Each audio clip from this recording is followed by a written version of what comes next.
So, going well. I mean, I'm using this new app here. Okay, what's that? Okay. Alright, I get it. Yes, yes. I'm just checking stuff, I'm sorry. I'm, I'm using this new app called Streamlabs or something, because apparently you can't live stream with if you don't have 1,000 subscribers, which I don't. So I'm trying to see if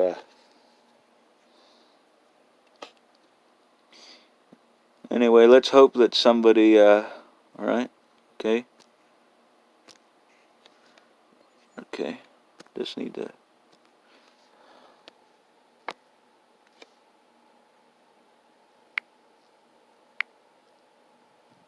alright. Okay, so let's just get right down to things. I'm hoping people will start to show up. It does. Okay, so there's one person here. Alright. Who is this? Let me send the message here. Who is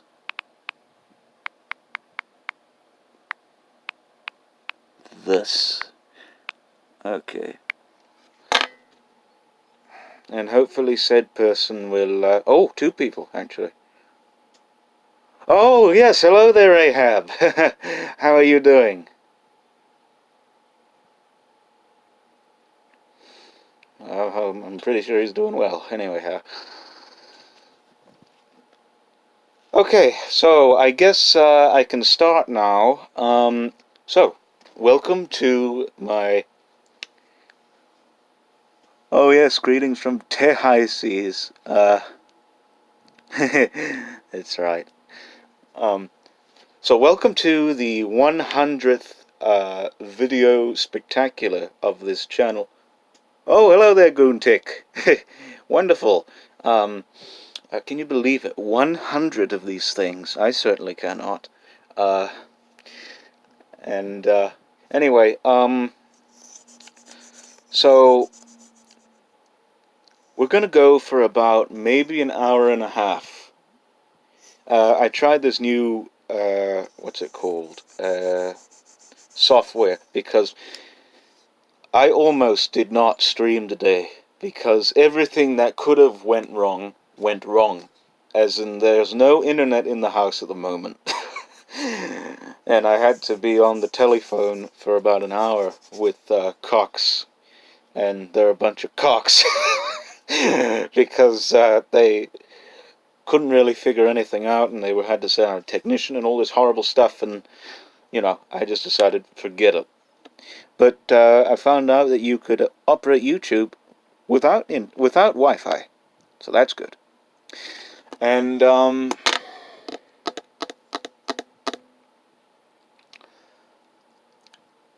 wondering if you can hear me. I'm pretty sure you all can hear me. But anyway, and then I tried doing it from YouTube manually, but of course, you know, for some reason it won't accept channels that are under 1,000 subscribers. So I came upon this video. Oh, thank you. Good. I came upon this video by D. Nemin, I believe so. D-E-E-N-I-M-M-I-N. D. Nemin, on how to live stream successfully with under 1,000 subscribers, and he recommended this app Streamlabs. It's working out pretty well from what I gather, so I hope that things go well. So anyway, here I'm doing pretty well. I've got a cup of tea here, and so I thought what I'd do. I had made a video before this one that he was announcing whatever that it was coming and such. And thank you. Yes, I have many cups like this, but not like this cup, but many cups that I very much fancy. But I don't think many people watched the video that was alerting them that this was going to happen. But I let people know via comments and such. So hopefully those people who I did let know will arrive. Anyway, originally I was going to plan on doing a snack and a story and a book haul and save the rest of the time for Q&A. But I figured I do far too many of those, and this is the 100th video. This is the, I suppose, centenary, well, not centenary, but have you say it, of this channel of mine. I thought I'd do something special. I thought I'd read you one of my stories that I've written, so you could perhaps get an idea as to my style and such, and it'd be a nice little thing. So I'm gonna go ahead and do that now, and whoever shows up whilst I'm reading this story will, oh, by the way, it's got like a poor connection, so if I don't respond to your questions right away, that's why. So I figured I may as well read you this story, and after that we could ask, you could ask away your questions and whatnot, and I'll try my best to answer them. So this story in particular I wrote about, I don't know, maybe 2 years ago. It's called Cicadas, if you can see that. And the story has no dialogue, so if you happen to be bored, just keep that in mind. I had noticed that Lovecraft had wrote a story called The Terrible Old Man, and this is about the same length, and that didn't have dialogue either.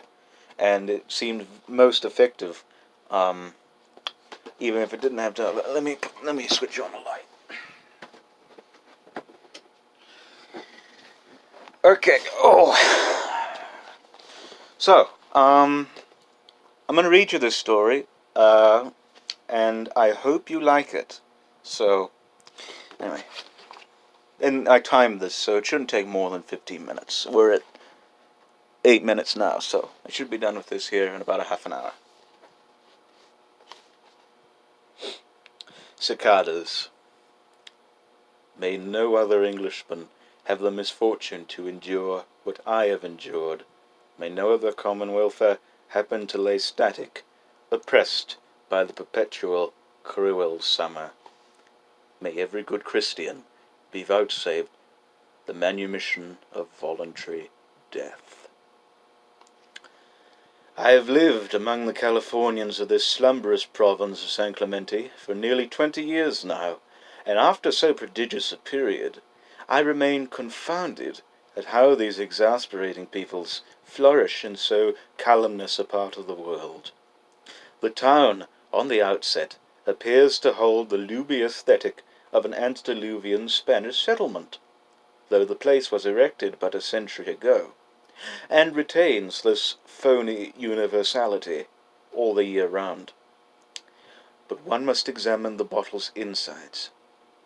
Of the world's dingiest of slums, San Clemente is the most erratic in the variance of its inclemencies.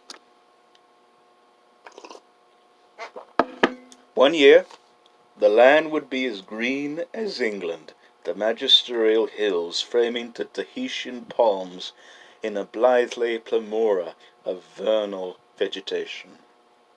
Another, and that bucolic jungle is besieged by pulverizing autumnal rain. Winter, the comely desolation of stillness.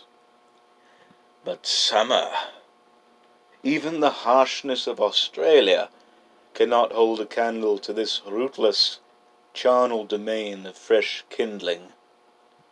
And at this time, It is rife with them, my perennial bugbear, cicadas. Oh, now there's 3 people. Let me just ask, who is... I'm sorry if I'm breaking off, but who is the 3rd person, or person, or persoon, whatever. Okay, so, as I was saying, cicadas. How I despise them. Those infernal, importunate beasts, residing unseen and unencumbered within the entangled thickets of St. Clementi's ubiquitous chaparral, ceaselessly vociferating their inimical and interminable calls. The calls, shrill, droning, wiry roundelays that rise and fall, and rise and fall once more the whole of the day through.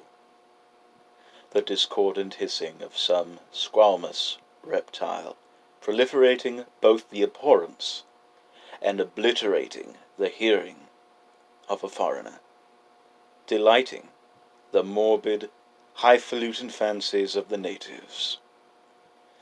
Never are they relinquished, that maddening music, until the liberating autumnal eve, its advent made far too late as the decay sets in, penetrating the earlobes, liquefying the brain, and overtaking the entire body.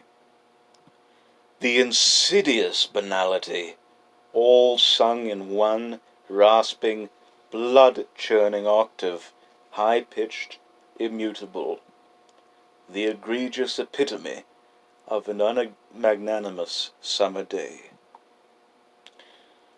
And that is yet another factor which further exemplifies the virulence of the cicadas. When in the thick of the season, they only sing their song in the stifling heat, like an English toad in the flowering weeks of spring. Ergo, in the similitude of the Australian back country, the saturnine seaside town of St. Clemente sees many a muggy, vituperative day in the summer, hardly ever leaving space for a placid London day to earn its spot among the ranks. And so the outsider's visitation is despairingly opprobrious.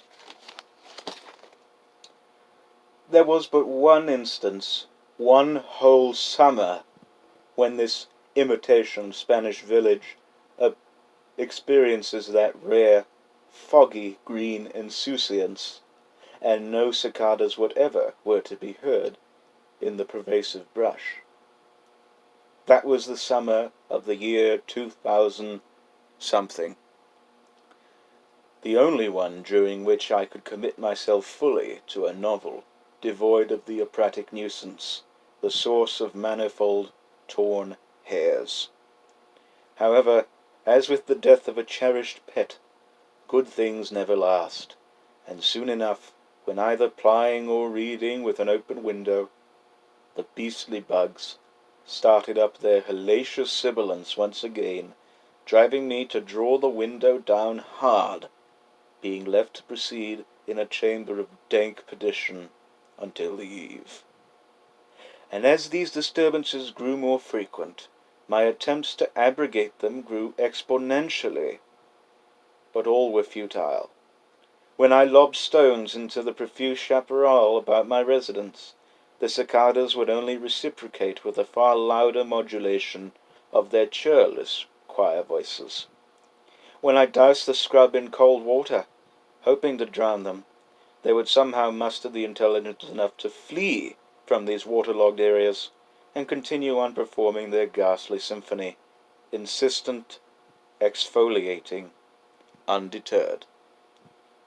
When I would even send out Angus, my faithful Erindale, to tramp about the vegetation on the pretence of urination, the invidious insects always persevered, victims of deliquescence though they might be. No matter what I did to silence the contagion, they would doubtless return with a counterblast. At the height of the summer, what more could I do? That's my notifications. Anyway, many a method was practiced, many a night. The only time the cicadas hushed up was spent ruminating on their annihilation, with nothing to follow, but nothing worthwhile, and a gilded insomnia. The cause was hopeless. But ere long, when San Clemente stewed in a synthesis of stratus clouds and ponderous fog, no cicadas were heard at all that day. I embarked on an early morning stroll, when the faint buzzing of an elephantine bee fell hard on my ears.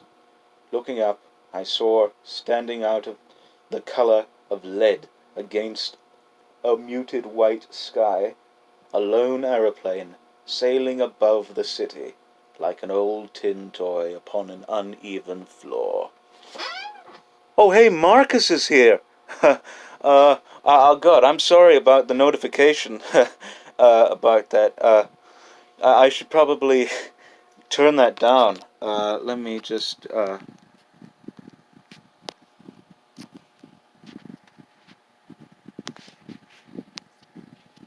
There. Now it shouldn't bother you anymore. Anyway,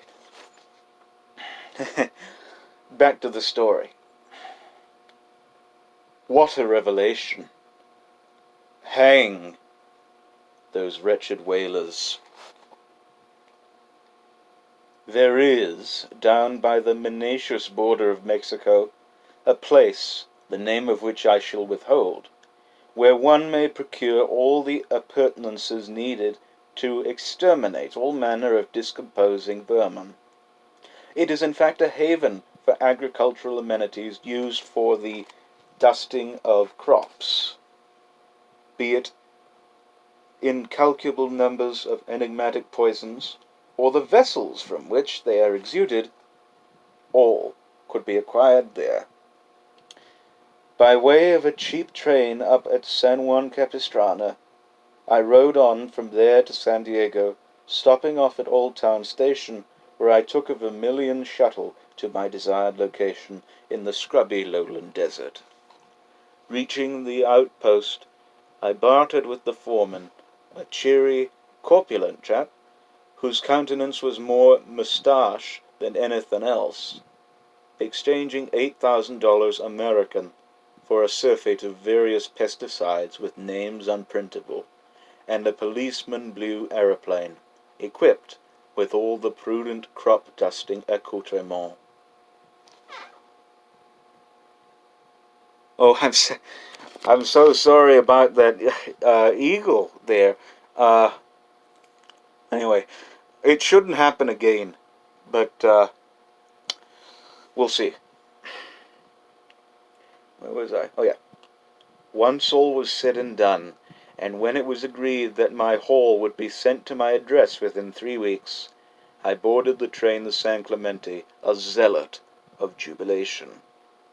Knowing that my poisons and plane were due shortly, the question of a hangar came to rise.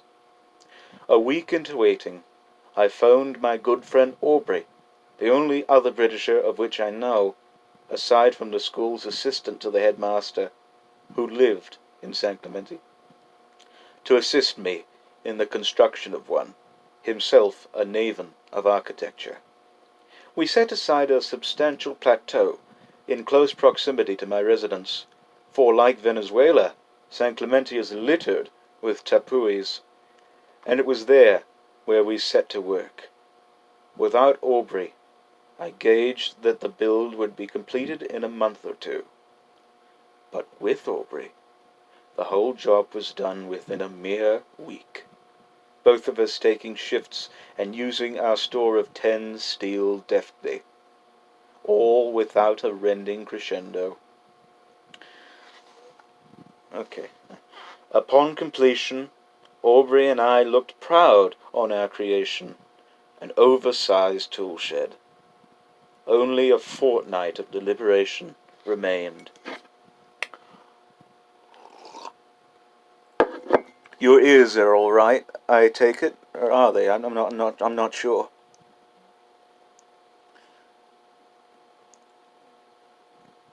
Anyway, but the sudden realization of my evident lack of aeronautical skill ebbed heavy on us, and the consequent sorrow began to venture forth into our souls. Luckily, Aubrey was a pilot down in South Africa before turning to architecture, and had his own hangar stationed on Catalina Island. My education lay on his shoulders, and to Catalina we went for my extensive training. On the island, I was granted the use of Aubrey's old biplane whilst he showed me the ropes. To start, we went through the multitudinous bells and whistles of the craft, myself expecting to master all of them in 3 or 4 days. On the second day, I was taught how to take off, soar, and land safely without faltering. Aubrey, though in his late 70s, retained the slender constitution he had in his 20s, and demonstrated this by shooting up from the island's ancient runway and gliding over a lush sward replete with fat American bison and back, the creatures unfazed all the while. I replicated this action the third day, a fair bit more shaky than he, and prompted a stampede among the otherwise languid herds below. But, in Aubrey's estimation, I performed well enough. The 4th, 5th, and 6th days were given to recapitulation. But in order to make the task more trying, we flew over the island's wilder environs, then Avalon, and then across the sea over to Long Beach and back. On these more stertorous excursions, I yielded results comparable to Aubrey, and even had the people below in rapture with additional swirls and barrel rolls. Perhaps Aubrey himself was a little jealous. Finally, on the 7th day, at a prodigally decorated cafe by the wharf at Avalon, it was decreed that I was ready for flight. Those pestiferous cicadas' lips shall be eternally shut. We left Catalina in time to observe the arrival and erection of my aeroplane, which, when done so by a pack of Mexicans, took a better part of the day. My pesticides lay inside the hangar. I promptly thanked the foreman who oversaw the operation, and sent him on his way. There it was, my great cicada-killing machine, on which I later painted the Union Jack, ready to bring forth an apocalypse on the small scale. Aubrey and I inspected the aircraft, finding it structurally sound, and as the pink lemonade sun fell upon the coast of San Clemente, we brought it into the hangar for the night, and parted ways. The cicadas would be apprehended in the morning. It's 24 minutes, anyway. First light. Aubrey and I met back at the hangar, filling the chambers of the plane with my various unnamable poisons, and plotting a course for their dispensation. It was a particularly stifling day in San Clemente, exceeding 100 degrees maybe, and the contemptuous cicadas rhapsodized as though for the great old ones. No other occasion seemed more apt for their death. Donning my flight gear and leaping into the cockpit, I reacquainted myself with the craft's myriad of buttons and levers. I grasped the wheel, and Aubrey and I checked both wing flaps to find them as right as rain. He gave me contact, and once the plane was coughing and sputtering like a virgin smoker, I was off and up in the air, the hissing melody rapturous below. Aubrey cheering me on from the plateau behind. Truth be told, San Clemente looks more pleasant when seen from the seat of an aeroplane, perhaps because most of its duplicitous Spanish flair is lifted up with you, rendering it a province of your own imagining, hollow as the bottles out of which one drinks. But the cicadas were garrulous all the same, and as I reached the territory of Camp Pendleton, I turned my back on its dusky brown hills, and out went the poison, a strange mixed colour of pink and yellow and green, onto the belligerent bugs.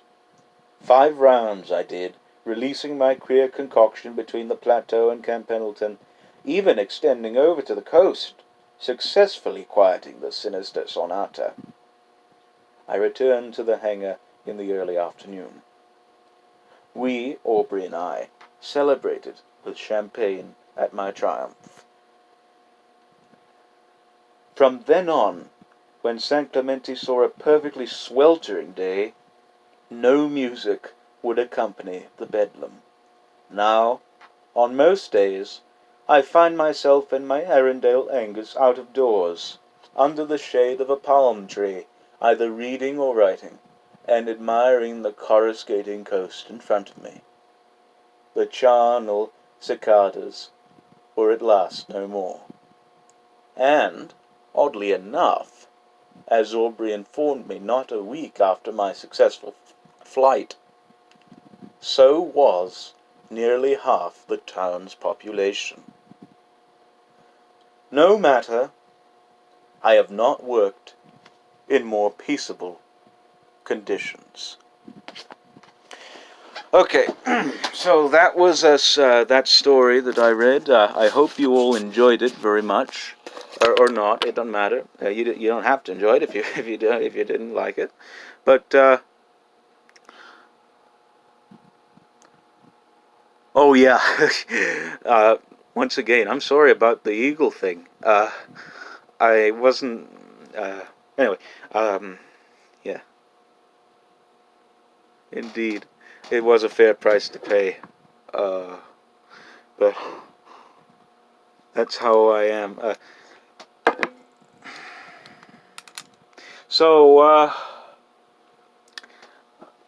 let's see. How many people are it? It's just, okay, this is Marcus, Guntik, and Ahab are here. Okay, so, I guess,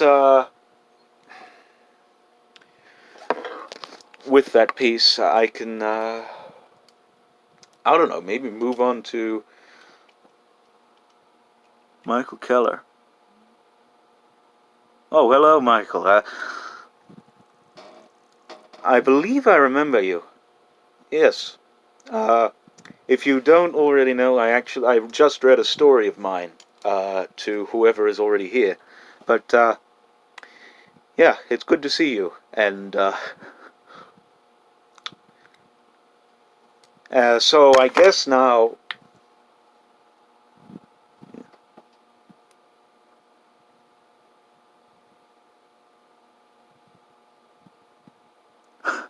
Yeah, I was actually planning on sending this piece to a magazine called Glimmer Train Stories, but they unfortunately folded up in May. So I have no idea what to do. I need to type this up, as you can see. You can see how tiny my writing is. So I need to get that onto my laptop and such. And I don't know where I would send this. Not sure, but we'll see anyway. So yeah, I guess we can get to the book haul now. So, as promised, I don't know if you can hear me or not. Maybe you can. Oh, man. Oh, God. But I had acquired a fair number of books over the course of these few months, and I thought I may as well show them all to you. There's another one here someplace. Oh, it's up there. Oh my god.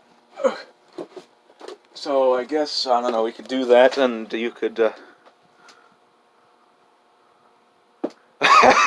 yes, that was writing, actually. The thing is, the reason why I write so small is because, I write in these, exercise books that are college ruled, and they got so many lines per page. I write so I could fit as much on the page as possible, and if that means yes, indeed, and if that means to, I suppose, decrease the size of my penmanship, then very well. I actually used to write a wee bit bigger, and I couldn't hardly even write at all back when I was young and such, and was more severely overtaken by my autism. I had to be taught to properly form letters and such, and they were very big and all that. Yes, indeed. Microding squad. But now you can see, you know, it's very very small indeed. Okay, so I guess I can get to showing you all the books that I bought, and in between you can ask me anything, really, so long as it's not too personal. And yeah, we'll just have a bit of fun. Alright, so these are in no particular order, but first one here that I can see that I got is The Name of the Rose by Umberto Eco, or Eco, however you say it. But there's one there. Next one is a two-volume set of the Sherlock Holmes pastiches written by several different writers. This is The Rivals of Sherlock Holmes, and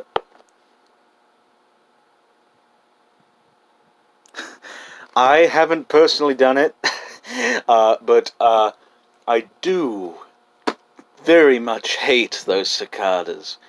Very much so. But I thought, you know, hey, if anybody was to...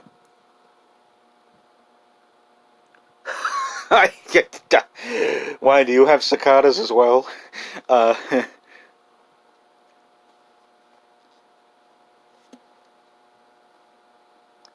Yeah, exactly. But anyway, if I devised, if there were to be a method to get rid of them, that would be it, really. But anyway, these Sherlock Holmes pastiches, The Rivals of Sherlock Holmes and Further Rivals of Sherlock Holmes. Yes, indeed. Very much so. Next we have Olive Schreiner's Story of an African Farm. I'm trying to go through these quickly, so I'll have enough time for questions and stuff.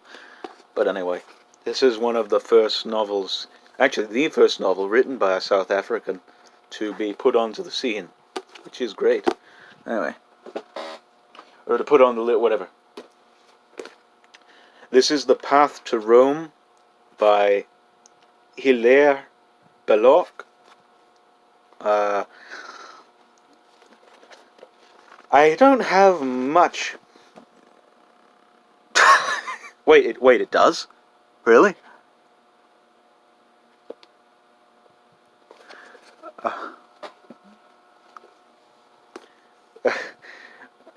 Oh yeah, that's right, because it's Africa, and yeah, or I'm not sure. If it really does end that way, I won't be. Oh, okay, very well. Anyway, so yeah, I don't have any books on Rome, so I figured I may as well get this one. It was cheap and stuff. Oh yes, that's right. No to spoilers. And I've read a few of these books too, so I'll point out which ones I have read. Anyway, next one here is a very worn copy of Venom House by Arthur W. Upfield. This is an Australian mystery. Um, uh,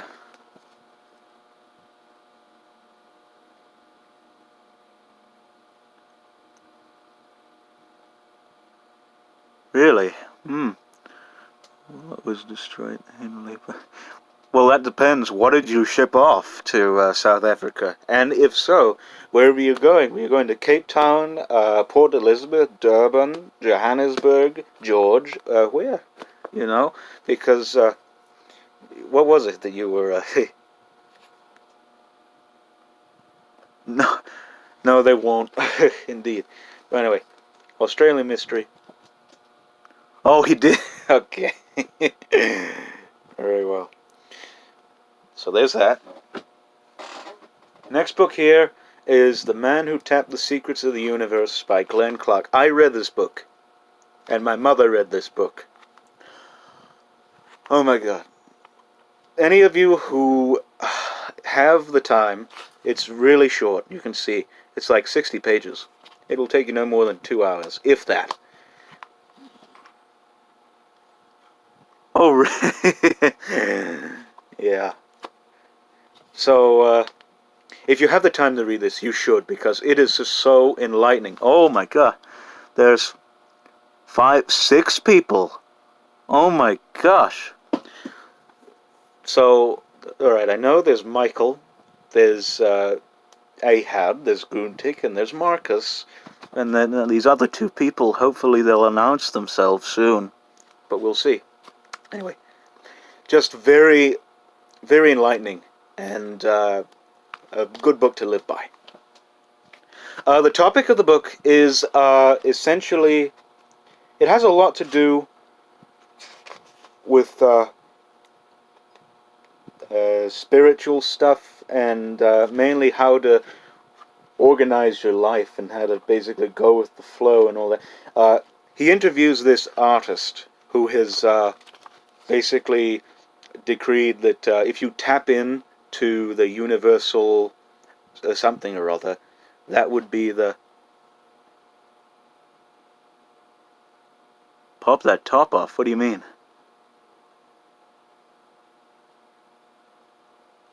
Pop that top off? Huh.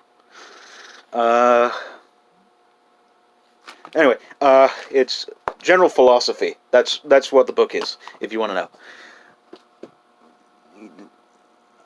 Did away with pants? I did? Oh my... No, I'm sorry. It's not that kind of channel.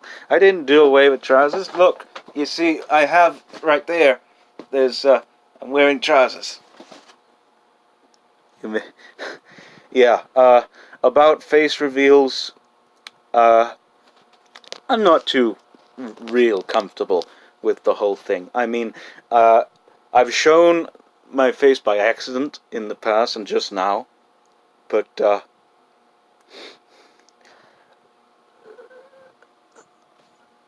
yeah, it's a Casio. I can't tell what model it is, but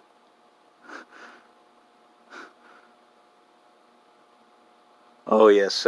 Well, whatever. Anyway, but if you want a visual of what I look like, or never mind. Moving. I know I was moving around, but whatever. It's okay. Anyway, on with the rest of the books. 5 people. Let's see. I'm trying to think of who this 5th person is. Show yourself. Anyway, next is Coraline by Neil Gaiman.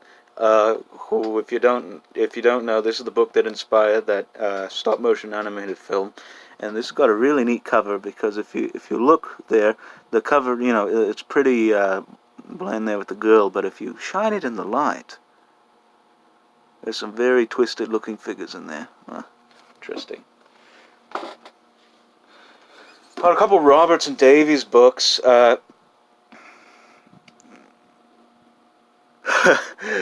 Actually, I look more like, oh God, how would you say? I'm not sure. I don't look too much like Peter Cushing. Nor no Christopher Lee. Oh God, it's hard to say. But you could keep that imagining to yourselves anyway. But well, a couple of Robertson Davies books. I love Robertson Davies. He's a Canadian novelist, and this book here I actually read, Murder and Walking Spirits. I recommend this one. It's about it's another spiritual book, a novel. Freddie Mercury. Maybe at certain times of year, but now as you can see, I'm kind of growing a goatee. So, but I do have a mustache, so I'm not sure. Freddie Mercury, maybe. Right. But this is essentially about a man who is murdered, and his spirit goes to. Well, he's actually the editor of a newspaper, and he was considering going to the Toronto, because this takes place in Canada, film festival. So his spirit is sent to this, like, I don't know, sort of Plamoric movie house, where he is shown films that, I suppose, break down the story of his lineage. Oh yeah.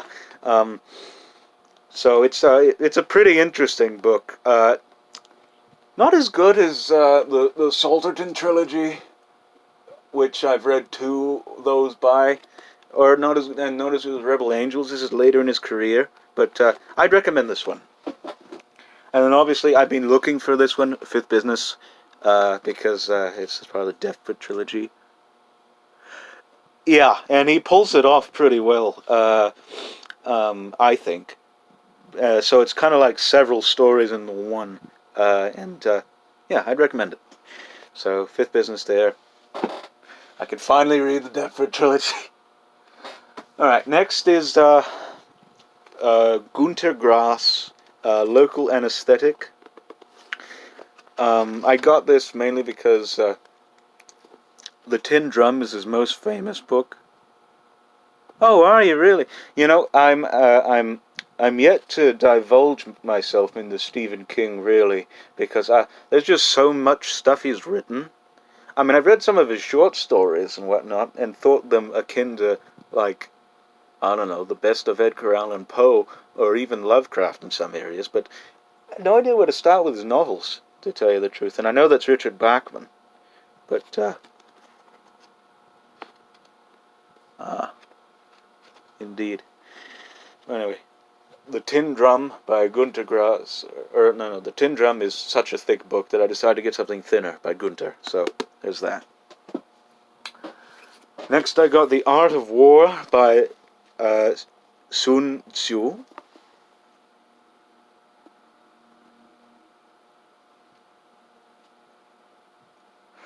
Yeah, they're, yeah, I'll see about reading Revival. Yeah, I heard it's very inspired by a lot of the Weird Tales writers. Mainly, as Ahab pointed out in his video, Lovecraft, Algernon Blackwood, even Ambrose Bierce in some areas. And, yeah. But Lao Tzu, or not Lao Tzu, Sun Tzu, Art of War, which I didn't have. And Gunter Grass's books, they're available, I believe, in most countries, other than...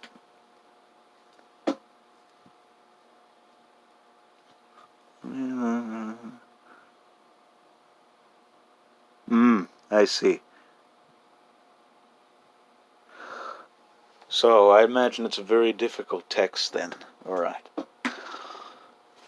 Next, this book here, my brother made me buy this book because we were doing something or other, someplace, and we had to buy certain books in order to get a discount on something. So he made me buy this one, The Book of Bizarre Truths.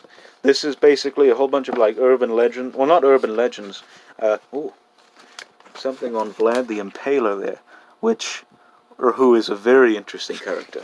And there's a whole bunch of like interesting stuff, like why it is that dogs urinate on fire hydrants, and something about Hemingway's cats, and all this other stuff in here. Basically, trying to explain phenomena that occurs in the everyday that you may not necessarily know the meaning of. Anyway, that might be interesting. I actually got the stories of Paul Bowles, or Bowles. Is it Bowles? Bowles?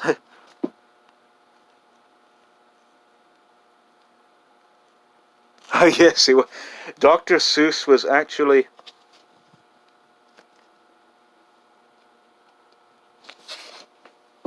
What, this one?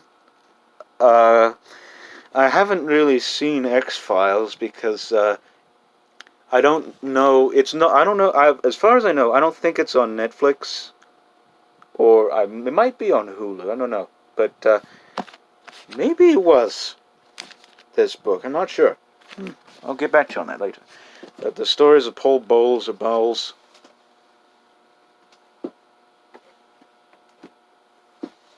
Really? Huh.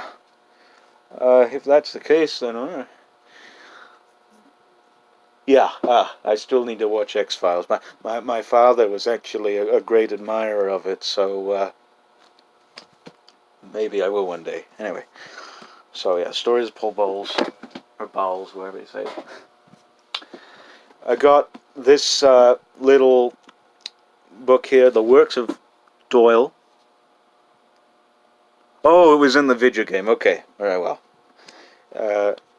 These works of Arthur Conan Doyle, who's perhaps one of my most inspirational figures in my writing career.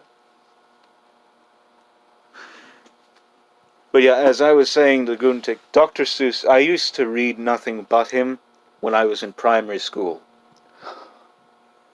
Because really I liked the pictures. I refused to read anything because I just didn't really... I found it tedious. Favorite Doyle piece?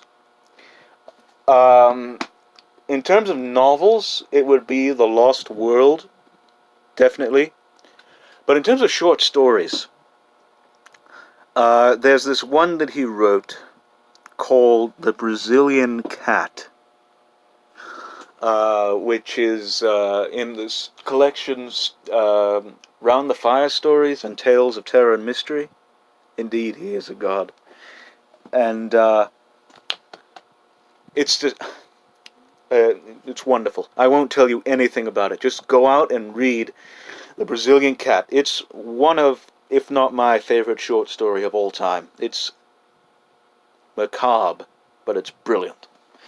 So I got this edition there, because this is stuff I didn't have already. I got another copy of Joseph Conrad's A Secret Agent. Yes, it's the big cat story. I don't know if you read it or not, but it's that story. I got another copy of The Secret Agent because I guess I forgot that I was borrowing it when we went camping or other. Really? Then maybe he'll like it. Yeah, maybe he will. But I forgot that I was reading this when I was on my trip to wherever, and I stuffed it in my bag and forgot that I brought it home, so I guess it's mine now. Whatever.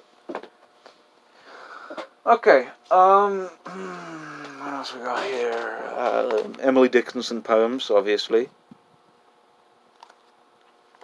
You know, need some poetry in my life. Yes, it's actually...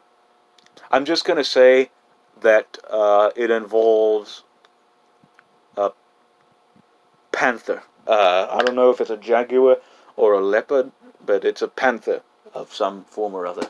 Or you know, since it is Brazil, maybe a jaguar, I don't know, whatever. And then we've got Remains of the Day by Kazuyo Ishiguro, which I read 60 pages of, actually, a long time ago, but had to give back to the library, so I decided to get it and maybe reread it. We'll see. Okay, let's see, what else have we got here? What? Do I have everything here? I may not have everything here. Oh, yeah, the other thing is, got a Neville Shute. Really? Huh. You know, one book that I do want, well, I'll tell you, I guess, about one that's more recent. One that's more recent, which is actually a couple of days ago, has been A Mixture of Frailties by, obviously, Robertson Davies. Because I have the 2 volumes of the Salterton trilogy, the first 2, but I cannot find the third one for the life of me, which is A Mixture of Frailties. But that's a recent one. Another that I wanted but never got was, if I can think of it,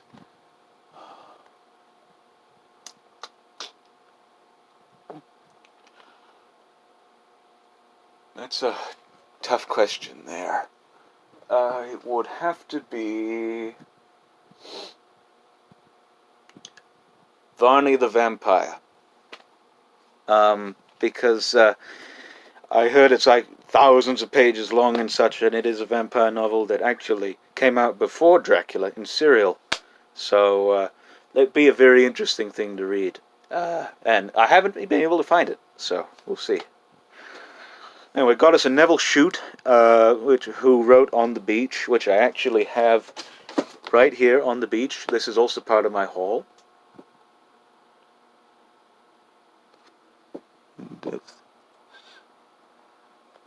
No, no, Guntik, you didn't miss any sex talk. It's all very tame here. Anyway, got some Neville Shute books, Ordeal and On the Beach. I've been wanting to read On the Beach for a few months now, so I finally got it. I have here a Christopher Isherwood.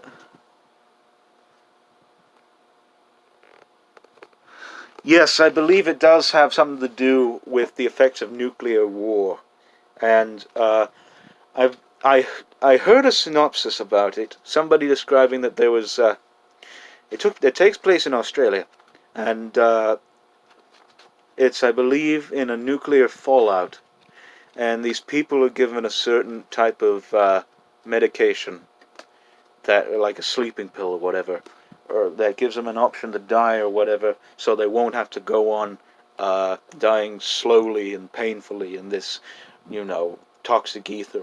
It sounds very interesting. It may or may not have a submarine. I'm not sure. Maybe it's a different book you're thinking of, but I don't know. But it is an after nuclear war book, I think. Christopher Isherwood, Lions and Shadows. Yes, I believe it is suicide pills that they give him, but I'll have to read it.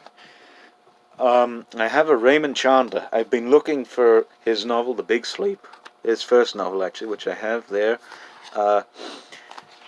and there it is. One of my favorite writers of all time is W. Somerset Maugham, and I have his book here, Christmas Holiday. I got this mainly because it was Maugham, but I don't really know this one, so we'll see how it is, I guess. We have more Sherlock Holmes pastiches. Or no, not Sherlock.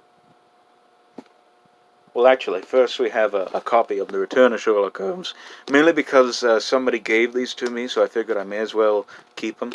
But Return, I already have all the Conan Doyle Sherlock Holmes and such. But the pastiches are The Exploits of Sherlock Holmes and Naked is the Best Disguise. This is by Samuel Rosenberg, and these are actually by Adrian Conan Doyle, who is Arthur Conan Doyle's son, and somebody by the name of John Dixon Carr. So this would be very interesting to read. So there are those. Have a couple books by this writer, Master of the Game, or Master of the Game by Sidney Sheldon. I never heard of Sidney Sheldon. No, I do not have Devils of Ludon. I do have plenty other of Huxley's books, but I've been looking for that one for quite a long time. But why is it? Were you looking for it, or were you planning on sending me it, or what is it that you want to know exactly about Devil's Eludon? You can get back to me. Anyway, a couple of Sidney Sheldons, The Master of the Game, and A Rage of Angels. These were given to me for free by somebody who said they were good books. So I decided, hey, I'll read them. Never heard of him. Alright, okay, so we have a Jack London, The Child of the Frost, or Children of the Frost. Short story collection. I got this mainly because at a friend's of the library that I was at, they had a lot of Jack London. Yeah.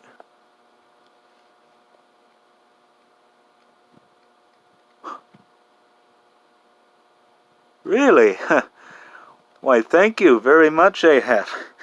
Yeah, if you can find me anything that I may or may not have, whoever it is, maybe send it my way.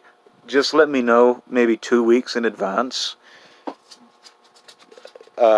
Just for whatever reasons. But anyway, Children of the Frost, Jack London. Had a whole bunch of Jack London in that friends of the library sale, so I decided to get one. But yeah. Nancy Mitford. These are 2 novels by her. The Pursuit of Love and Love in a Cold Climate. I've heard of her, but I haven't read her, so I may as well pick her up. Then we have here a story collection by Henry James. I read him very early in my writing career. I suppose you could call him my literary father, for lack of a better term. But Henry James, these are 15 short stories. I don't have most of these that are in here, and I started reading Death of the Lion quite a long time ago. It's about a newspaper reporter who reviews or interviews a dying man, I believe. It's been a while since I've read it, but I'm going to reread that soon. And me being a newspaper man, that obviously interests me. Another James, What Maisie Knew, one of his novels. Speaking of Maisie, never mind. I don't know if she's here or not. Okay. Anyway, there's that. Got a Marcel Proust. I'm trying to get all of Proust's books in À la Recherche du Temps Perdu, or Remembrance of Things Past. And this is Within a Budding Grove. This is, I believe, the 2nd volume. I have Swan's Way, and I've read about 60 pages of it, maybe. It's good stuff. But I'm trying to get them all. And then we have here The Agony and the Ecstasy by Irving Stone, a novel about Michelangelo, a autobiographical novel rather about Michelangelo, and you obviously know who he is. He painted the Sistine Chapel ceiling, or no, Sistine Chapel ceiling, and did the sculpture of David and such. And I have another bag of books with me. It's a very small bag, but I will be right back. You can leave questions at your own volition.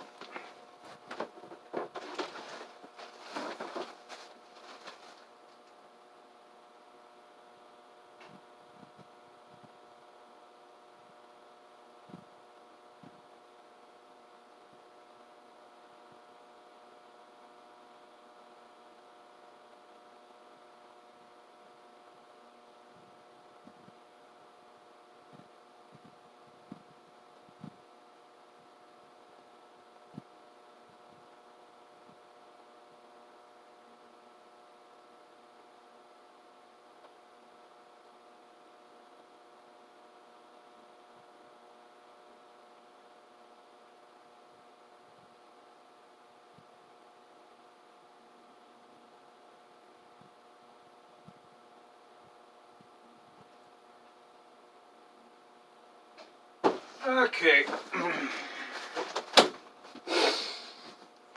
Alright, I'm back. Okay, let's see. How many questions we got here? Oh, empty chair. Really? Oh. Well, maybe I ought to leave it empty more often. Really? Huh. Well, to tell you the truth, I'm not really trying to get views. It's just something to do. In the meanwhile, YouTube.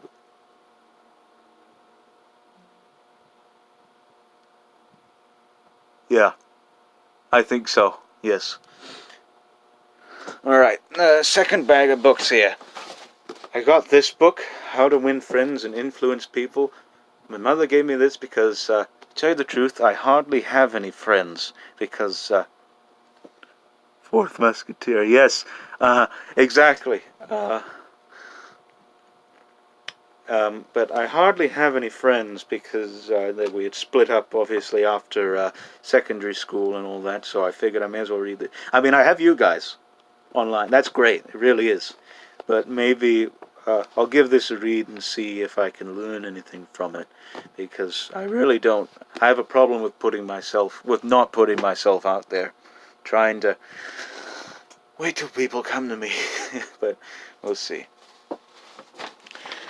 Next we have here a book by William Trevor, Two Lives, which is two short novels by. I never really been too enthused by William Trevor. I read his novel The Silence in the Garden. Oh yes, I do, yeah. I guess I really don't have to try all that hard, but maybe this will be just review. We'll see. But I've read his novel, The Silence in the Garden. Yes, this is the Death Necklace. You know what I've found out? Apparently, you cannot swap it out. You cannot exchange this with people. Once you wear it, it's yours. You cannot have anybody wear it you can't share it with people. Let's just say that, because then it will cause them to be all ill and stuff and all that. Has this tea gone cold? Yes, it has. But I've never been too enthused with William Trevor. I found him to be a bit dry, a bit lifeless in his prose. Maybe I should consider him more as a short story writer, because that's what he's most known for. So maybe I'll try reading some of his stories. But his novels, I think, are kind of bare bones, not really remarkable at all, but we'll see what happens. Got a Philip Roth, The Plot Against America. A very seminal novel nowadays, especially considering what's happened in the United States. And yes. Yeah. Actually, as I've been wearing this more, I've been feeling fine as I was wearing it. So, it's not really affecting me or anything, but you have to have your own and not share it with anybody. So long as you do that, you're fine. But anyway, Plot Against America, very seminal novel, especially nowadays, because of what's happened in the current political situation, not just in America, but in other countries as well. So, there's that. We have here a novel by Flann O'Brien, an Irish novelist, A Third Policeman. I've been looking for Flann O'Brien for quite some time. This was another one of those books that I thought I would never get, but I found it for 25 cents. What a deal. So, I found it finally. I've got way too many damn books in this house. I need to maybe clean it. What I need to do is to go into that closet right there that's behind me. Because I don't use it for clothes. I have my clothes all hung up in another room someplace. I need to clean out this closet and just make room for books, make shelves, make whatever. So we'll see what happens. Next here we have a little thin volume, Mark Twain in Hawaii, or Hawaii, you know. But anyway, I figured, hey, let's see how Hawaii was like back in the olden days.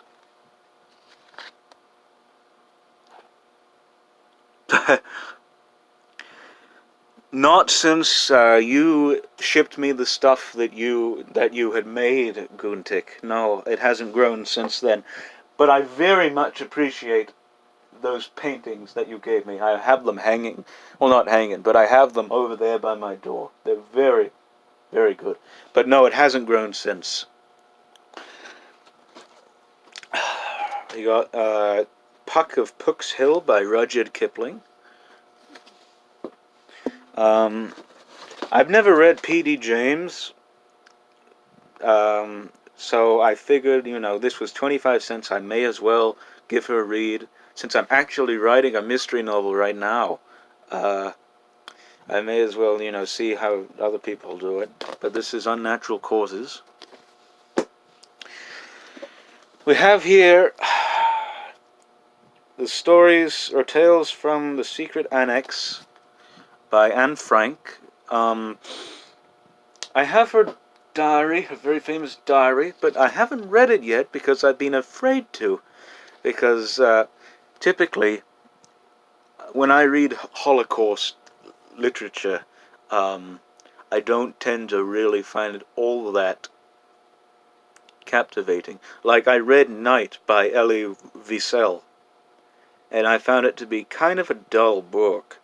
Which is sad, because it should be a very interesting topic. But I found it kind of, even though it was like this thin, I just thought it was, you know, just a bit, it was plodding on through the stuff, and it was just, I'm sorry to offend people, but that's just how I thought of it. But maybe with these stories, and maybe with Anne Frank's diary, I'll get more out of it, so we'll see. Alright, last book here. This is the only, or not the only, but one of the only books I have in hardcover.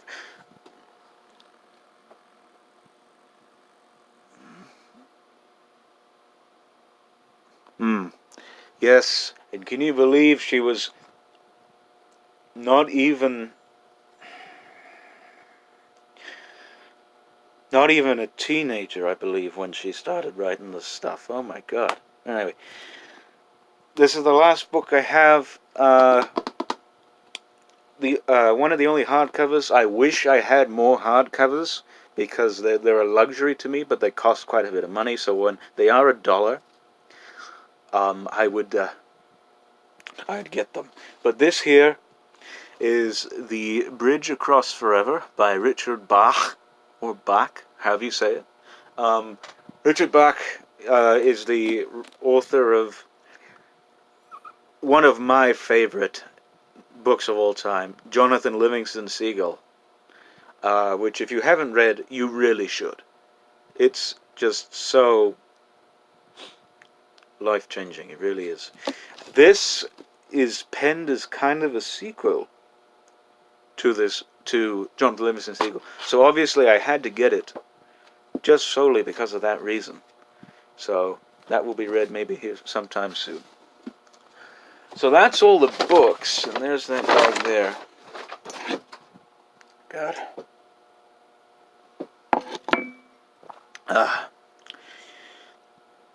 And I guess now, there's a big old pile of stuff right by my feet. Oh, God. It's very hard for me to calibrate this type of thing. So I guess now, you know what? We'll probably go until 3 o'clock. Why not? We'll do that. I guess now it's we could save this whole session for questions. Yeah. So, ask away. I'll be waiting.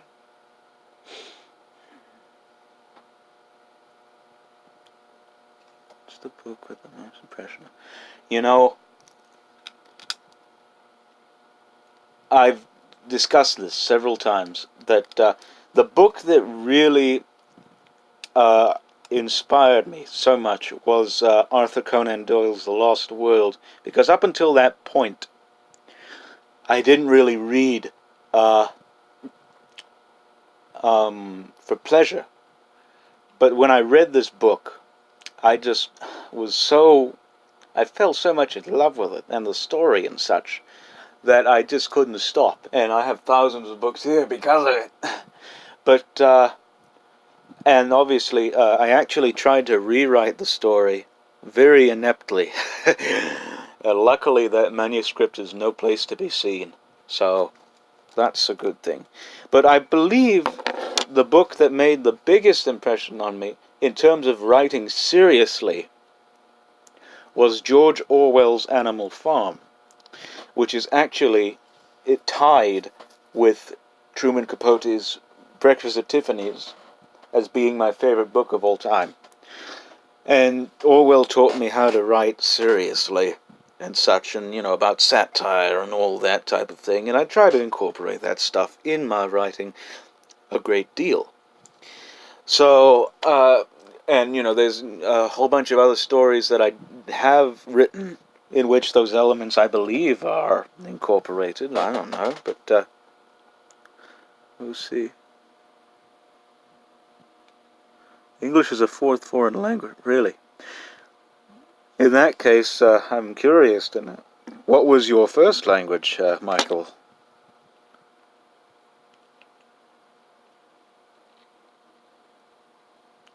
Let's see. It would have to be...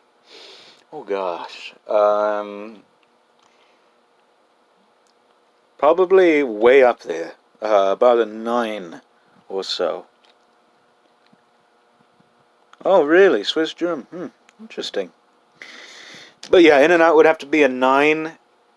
Maybe a 10. I'm yet to try a burger that's comparable to In and Out. As far as I'm concerned. But it's way high up on the list. Thank you. Wait, description there. Okay, very well. Anyway, let's see, let me just get some water here.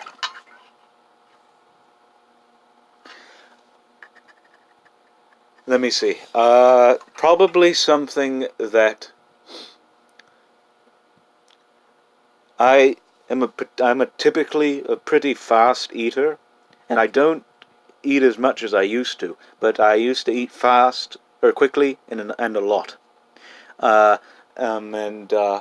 So if what a 10 would constitute is something that is so savory that I would have to slow down my pace in order to fully appreciate the fine craftsmanship of whatever it is, be it food, literature, art of any kind. I'd have to just stop there and just reflect on, I guess, the greatness of it or whatever. That's what I would classify as a 10.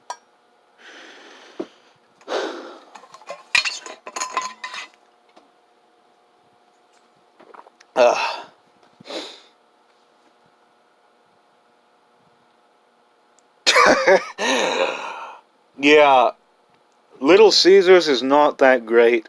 I mean, it's okay when when you're desperate for pizza, but it's not the great. I would put maybe, oh God, in terms of pizza places, I really did like Round Table, because of the amount of sauce that they put on their pizza. The sauce to cheese and topping ratio was just so finely balanced that you cannot but savor it. And it's just, yeah, but no, Little Caesars. There aren't many in this area of Southern California. There's more stuff. There's more stuff around. Oh God, my phone's starting to. Its battery is being eaten up, so I'm gonna plug it in. If you hear something loud, this is going to Just letting you know. If you hear something loud, this is it. Oh, the worst place to eat. Oh my gosh. There was this one place that I went to. It was a Mexican restaurant called La Gondolerias. I don't quite remember how their food tasted. I imagine it was... Oh, you got it again? Are you serious? The screeching eagle? I thought I shut that off. Oh my god, I'm so sorry. I am just so sorry. But anyway, the worst place... I don't remember how their food tasted. I imagine it tasted alright. But the conditions there... Let's just say they were close to authentic. As in, there was... grease all over the floor. There were, it was mainly made out of galvanized metal, some of the walls and such, and there you could hear the chickens being slaughtered and everything, and it's just authentic Mexican food in terms of atmosphere. But I haven't really experienced anything that was just so disgusting, other than obviously Selma's, which I told you all about, I'm sure, in a second story where I threw up. But no, probably I can't really think of any other place to eat. That's utterly disgusting. Next question.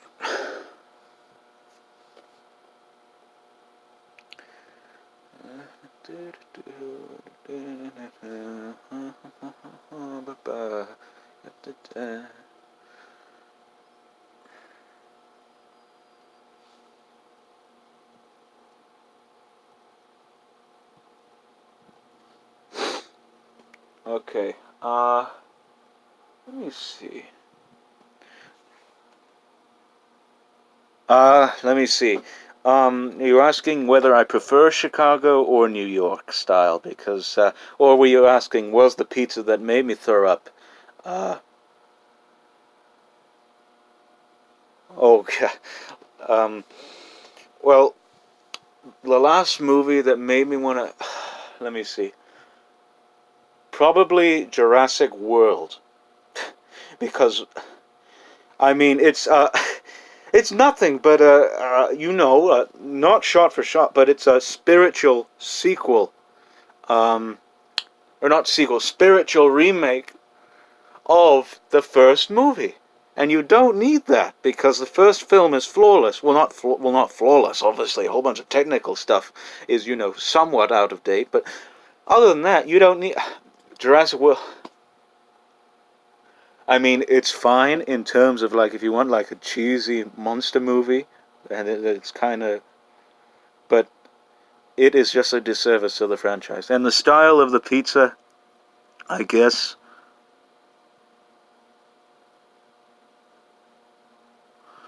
was, well, I prefer New York style, I guess, because Chicago style made me spew my guts out. So, but yeah, Jurassic World was just, God, I don't even consider them canon.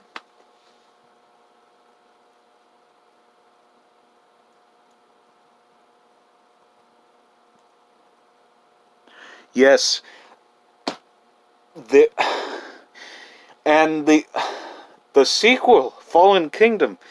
Fallen Kingdom was even worse, because there was all this. I don't know if you've seen it. I don't mean to spoil, but if I am spoiling, then you could just... You can, if you want to leave the chat in case of spoilers or mute it, go ahead. I'll let you know. I'll have this thing on the screen when I'm done talking about spoilers. But the whole thing about this girl being like a combination of raptor and female, but like not really, and it being a clone and stuff, and her letting the dinosaurs free to roam out in the woods of Northern California, that it's just stupid. I mean, I could write a better script than that. In fact, I have an idea. A chimera. What about a chimera? What is it about a chimera that you're wanting to know, Michael?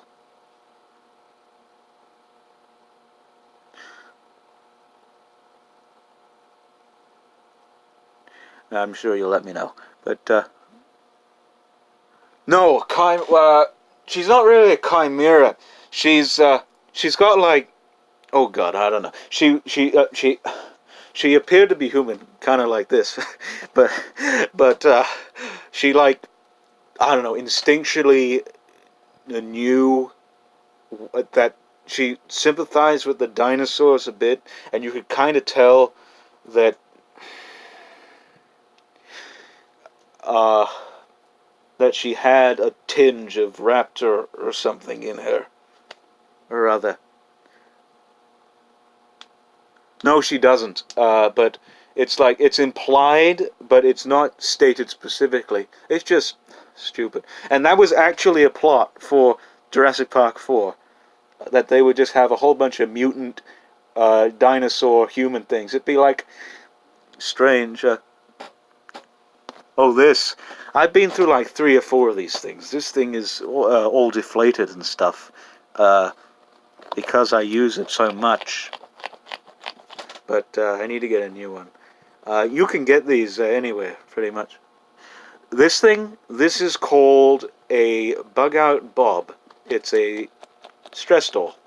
This was also featured in Jurassic Park when Nedry was squeezing it and kind of biting on it a little. But anyway, it's a bug out bob. If you, yes, it is very awesome indeed.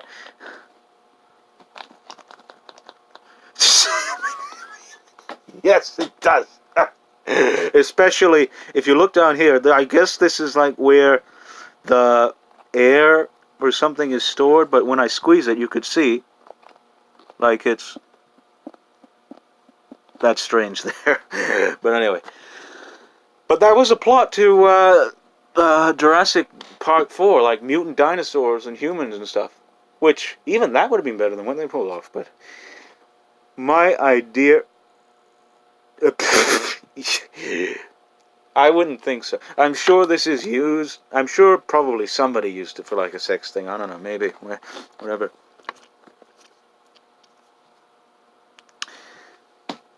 One book to take. Let's see. One book would be. Oh God, that's a good question, actually. Would this be a book that I have already read, or a book that I have been fixing to read? That's a question. For a book I've already read, it would most likely be maybe Brave New World. For a book I haven't read yet, maybe Les Miserables. And one movie. Oh gosh. Because it's so long, and because it's so well done. Oh, The Ranger's Handbook. Oh yeah, I'd probably take that if it really, if this whole desert island thing actually were a thing. Yeah, probably that. And You Can't Lose with Les Mis. Yeah, I'm yet to read that, but anyway. One movie, because it's so long and because it's so well done, probably Peter Jackson's King Kong. And one album, oh dear. Let's see. It wouldn't be Parliament or Funkadelic, but it would probably be, oh God, it'd probably be this one piece of classical music called The Moldau by, I can't remember who the composer is, but The Moldau, look it up. I think it so accurately describes my person. Yeah, I actually have the theatrical version and the extended cut. I prefer the extended cut because it has more stuff to it and such. But the theatrical cut is good too.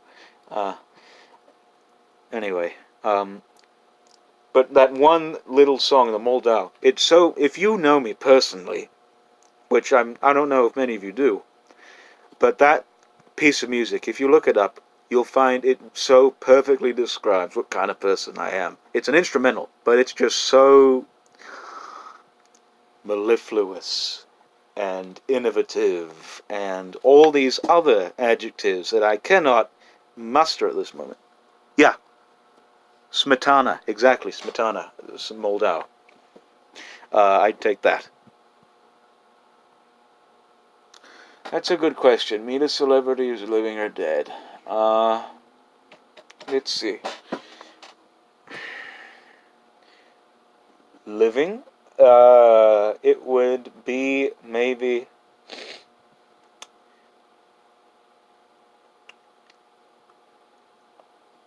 I wouldn't mind bumping into maybe Sam Neill. And dead? Let's see, dead. Probably...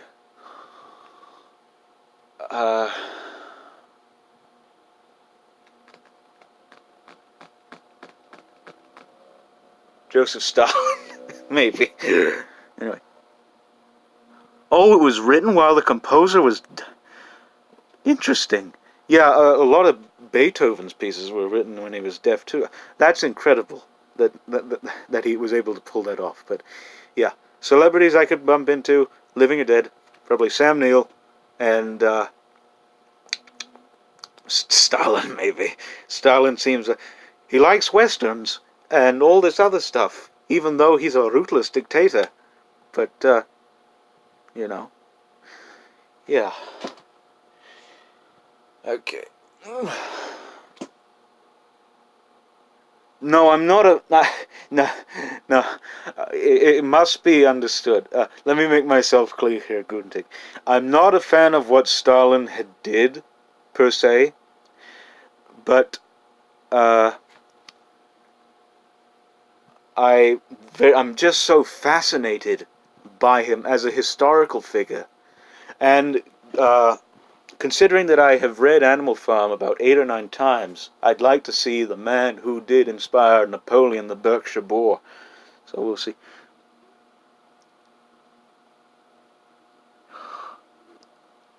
No, I have not seen In the Mouth of Madness. It's on my list of films to see, and Sam Neill, of course, really doesn't get the props he deserves. He doesn't really act much anymore. I think he's mainly a character actor now. He just, from what I've seen, he just mainly tends to his vineyard in New Zealand and acts in like small roles or something.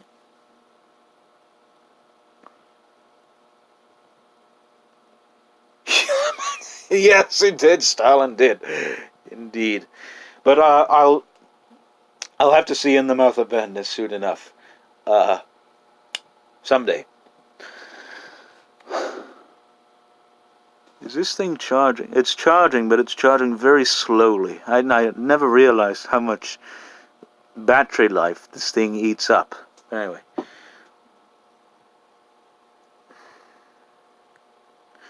Okay. Alright. You know what? 3:30. How about 3:30? We'll push it to 3:30. That will do this thing. Because I have the house to myself. I made sure of that.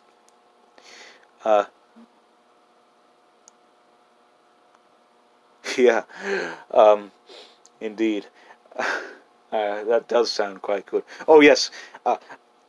I did say that we were going to discuss what adaptation of Lovecraft I wanted to see brought to the screen.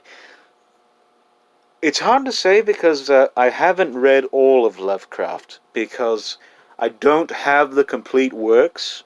I have small collections of his work. The main one I do have, if I can get it, an whole bunch of books fell, is this one right here, the Necronomicon. The Best Weird Tales of H.P. Lovecraft, which is not the complete stories by any stretch of the imagination, but I've read a great deal in here. But I did, when I did have a year of French class, yes, his stuff is some of the best I've ever read. In fact, there was not much fiction tends to unnerve me too well. Or it doesn't tend to unnerve me at all. I'm pretty unfazed by it. But when I read Lovecraft's short story, The Hound, it was on a very dark night, in I believe the middle of October, of some other time or other, I don't remember when, but once I finished that story, I had to make sure that I was not alone in the house, because he had me so scared, you know. But anyway, so when I did have a year of French class, I heard of these figures called Asterix and Obelix, who, if you don't know, they're French comic book characters. Huh?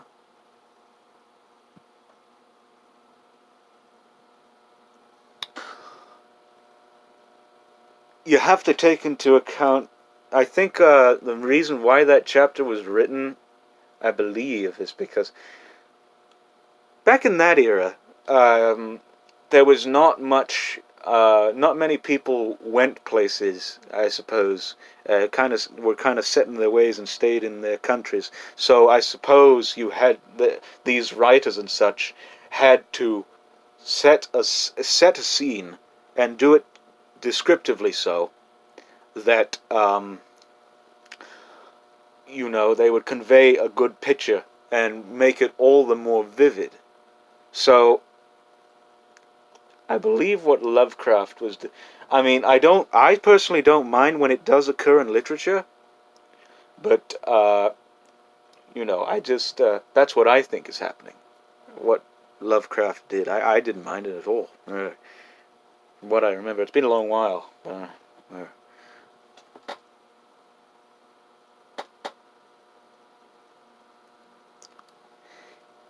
Yeah. I'm not too sure. I'd have to reread it, but I don't have the complete works of Lovecraft, so I couldn't really properly say which one I wanted adapted. But as I was saying, Asterix and Obelix were French comic book characters who were essentially Gauls back in the Roman Empire. They would, deceive the Romans and such, and have all sorts of adventures. I imagine that they would run into a copy of the Necronomicon and would accidentally summon all of Lovecraft's bestiary. And they would be wreaking havoc all across 14th, 15th century Europe, and it would be something. But yeah, yeah.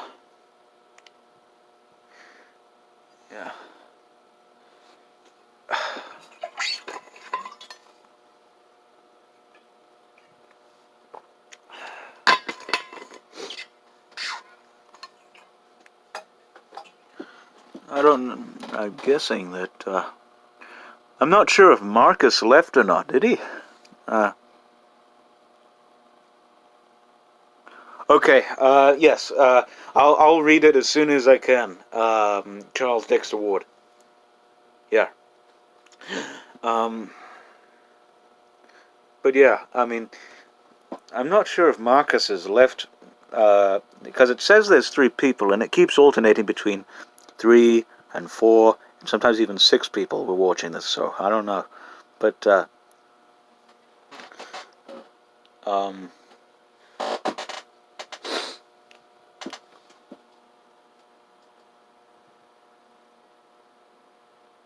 yes, indeed. That's right. Archie. So, I'm not sure, I'm sorry if I seem kind of, as if I'm kind of lackadaisical. It's just, I'm kind of tired, because, anyway.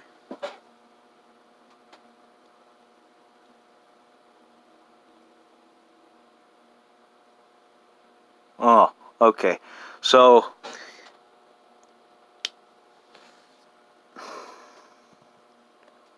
I guess it's working properly. Like I said, I just started using this thing right now, so I'm not sure how well it works. But we'll see, I guess. Anyway, next question.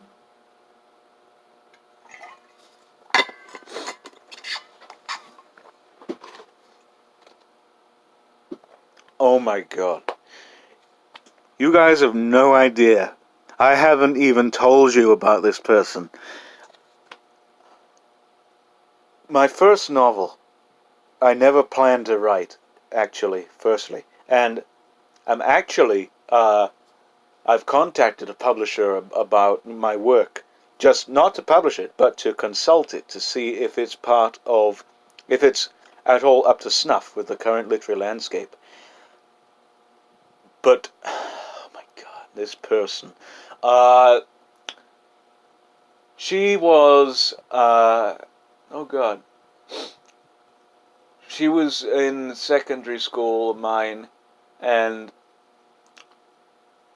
was very much abused by not only students but teachers as well, for whatever reason. I honestly don't know if what I'm telling you is true, because there is so much about her that contradicts it themselves and everything that you have no idea. I'm not gonna say her name because she may or may not see this, but I essentially thought, I sort of felt bad for her being abused, and had actually stood up for her once in class, and had continued to stand up for her all through that school year. This was in about year 12 or year 11. And I found out that when I was standing up for her, I myself would get in trouble, because it was apparently none of my business, but really it's as much of my business as anybody's, they're being abused, But essentially, I realized that were I to perhaps be a companion of hers, like a boyfriend or whatever, since I'm so very much respected by the school, at the schoolyard, she would be respected too. It never got that far, and we kind of decreed to be friends and stuff 2 years ago. And then summer went past, I didn't really think about her too much. And then when the school year did start anew last year, when I did see her up close, all these memories came back, flooding in a deluge of all these horrible times in which I was persecuted on the behalf of her. And I grew to fear her. And I believe she had picked up on this and started stalking me on the school grounds. And it got to the point where I had published something in the school newspaper. I had made no reference whatsoever that it was about her, but she took it to be her, and there was this whole big kerfuffle and such, and I had to be spoken to by the school psychologist, and even mental health, because this girl led me down this hellish path. And because of all this just headache and heartache over her and such, she was probably I'm sorry if I'm short of breath. It's just I don't like to remember her very well, but she caused me quite a lot of trouble. Exactly. That's what a lot of people who I talk to don't get. We never even had a relationship. And I would have been fine had we not had one. So long as she was protected, so long as she was respected and put in the highest of society, I would be fine. I just didn't want to see her abused and stuff. But she apparently didn't want that. Yeah. And I've never actually had much luck with women, as you know, and I'm yet to find one. So anyway, all right. Let me just put my feet up. Okay. Next question.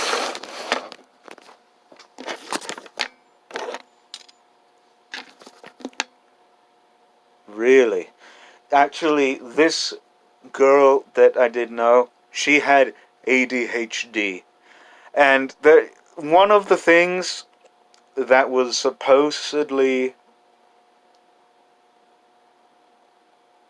I'm sure I will.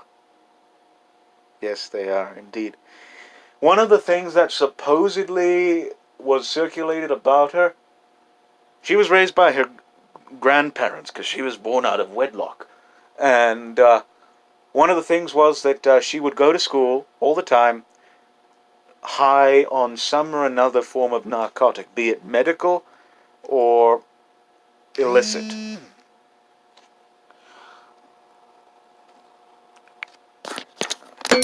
Hold on just a moment. I have to...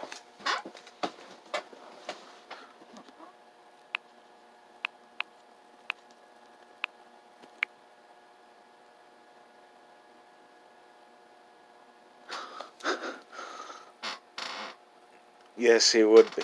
I was just responding to a text. Oh my god, again! Jesus, I switched it off. I'm serious. I switched that thing off. But if you're hearing it, I'm so sorry. But I was, like I said, just responding to a text message. Anyway, one of the things was that she would be high on drugs, supposedly, and would deliberately act annoying and stuff just to get attention. Uh, she was a strange human being. Oh, that's my text notification.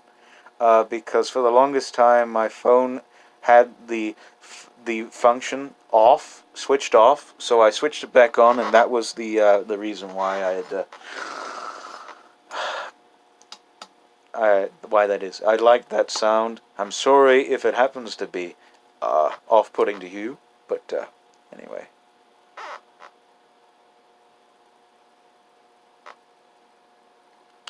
So long as they have a tremendous depth of character, and really are an all-around, very agreeable and honest person, that's what I look for. And this particular female was none of that. She was very duplicitous and stuff, and very mercurial. That's the best word to describe her. She was changeable. You know, she would be one mood another one day, and another the next. So it's very, but tremendous depth of character, and honesty and sincerity. That's what I'd look for. Any music questions?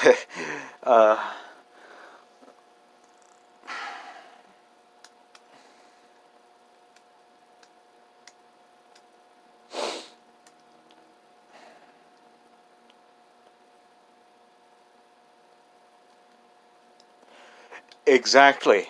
Very much so. What's my jam?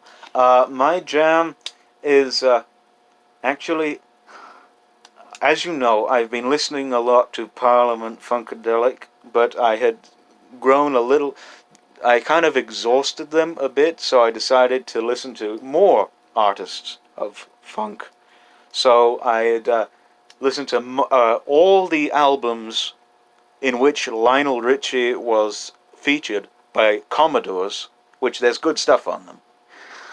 And right now I'm listening to most of Rufus Thomas, who, if you don't know who Rufus Thomas is, if you can imagine Ray Charles, the blind piano blues musician, going into funk music, it's pretty much like that.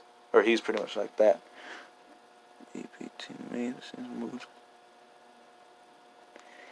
Yes, I am, indeed. In fact, funny thing, because I knew that this chat was going to be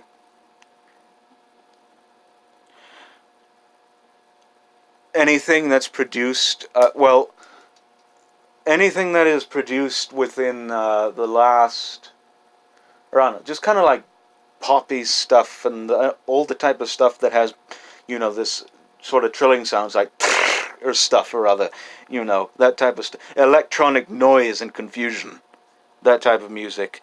I don't like. I find it insufferable.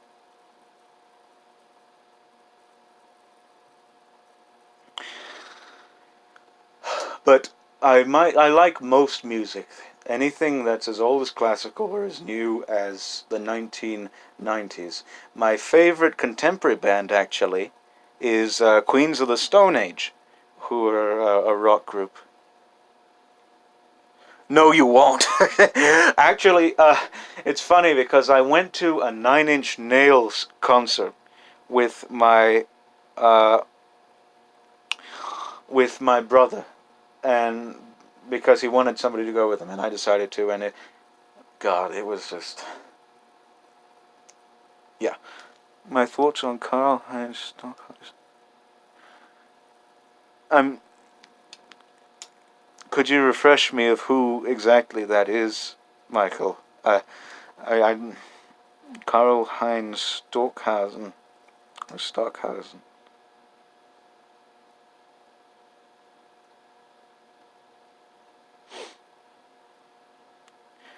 I can't think of who that might be. His name sounds familiar, but German composer. I'm sure I've heard something by him. I can't think of anything really now.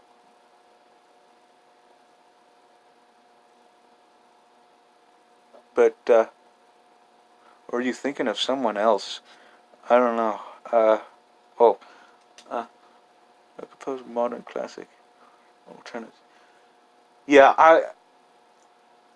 I can't say if I ever heard anything by him because I listen to so much music that it kind of gets lost in the plane of existence, and I'm sure I've heard something, but I can't say really.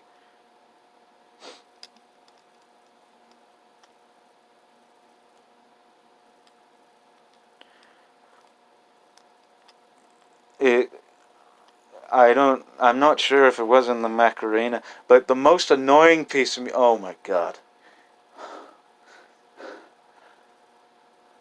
That probably that one song, Material Girl or Material World or whatever, by Madonna. I just cannot stand that song. And I had it stuck in my head one day, and I, I almost threw something out the window. Most of anything that is played on like 80s radio, because to tell you the truth, the 80s weren't necessarily the best years for music.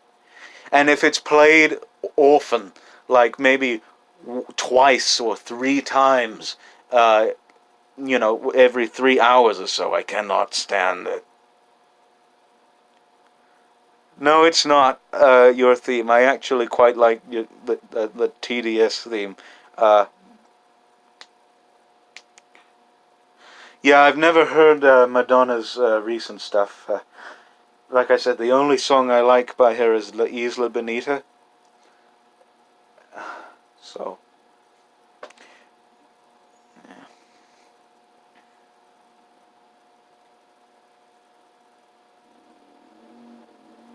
Oh my god.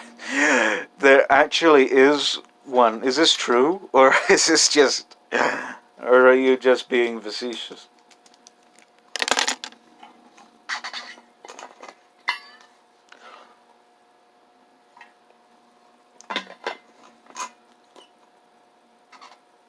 It does. It really does. Uh, yes, indeed. Yeah, it does have an aura to it. It's God, I don't know why. I'm so drowsy. But yeah, we'll go till We'll go for another half an hour. Oh god, that would be rather disturbing. That sight there.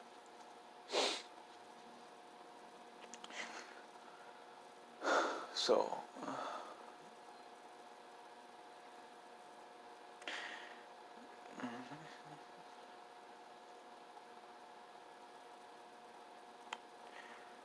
okay. Well, it's 3 o'clock now, so metal. I haven't listened to much of it. Like I've listened to Iron Maiden and Judas Priest and all that stuff. But play the flute. I've never played the flute. I've played the clarinet and I've played the violin, but no, I haven't played the flute. And when I did play those instruments, it was for a very short time. I tired of them. But metal, I haven't listened to much of it. I have listened to Jack Black's band Tenacious D, which is kind of comic metal. And I don't know. He said that in one of his songs that the metal will endure or something, or like you can't destroy the metal or whatever. And I really haven't heard much of metal, but I hear that it's edited to death in the studios, and that yeah, I haven't really listened to much of it, so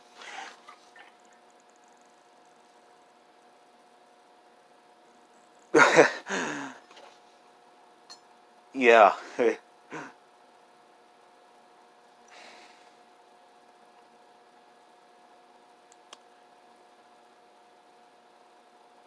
Indeed, very much so.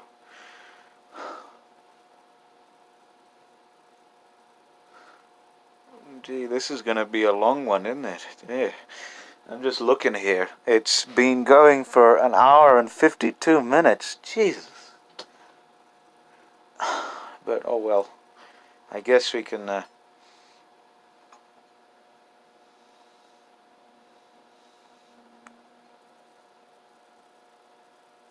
Oh my god, really? Yeah. What do I do when I'm alone? Mainly I try and... That's another Screeching Eagle thing. I need to respond to this text. I'm sorry.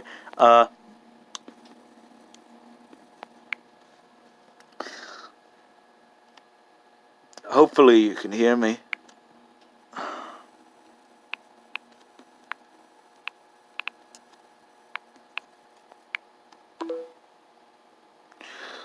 Okay. Alright, let's see here.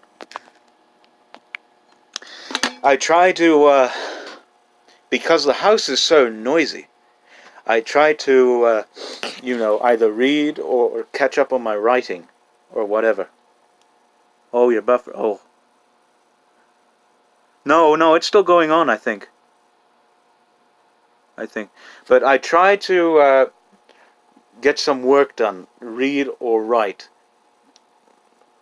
because it's so serene here when it's quiet. There's so many people.